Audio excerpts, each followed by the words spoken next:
বলেছিলাম, দয়াময় কৃপা করে আমাকে মানব জনম দাও দেয়াবো। আমি যে আর এই কিরকিটের দংশন সইতে পারছি না প্রভু। জানো প্রভু, তুমি যে বদনটা দেবে আমি সেই বদন নিয়ে তোমার নাম গাইব। যে চরণটা আমাকে দেবে সেই চরণ নিয়ে তোমার মন্দিরে যাব। যে হাত দুটো আমাকে দেবে সেই হাত দিয়ে আমি তোমার সেবা পুজো করব। সেদিন ভগবানের কাছে কত না কেঁদে কেঁদে বলেছিলাম, ভগবান করুণাময় হরি,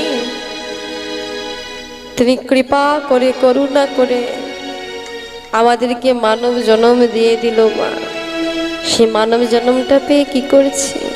হ্যাঁ গো, ভগবানের কাছে যে কথা দিয়েছিলাম প্রভু বদনে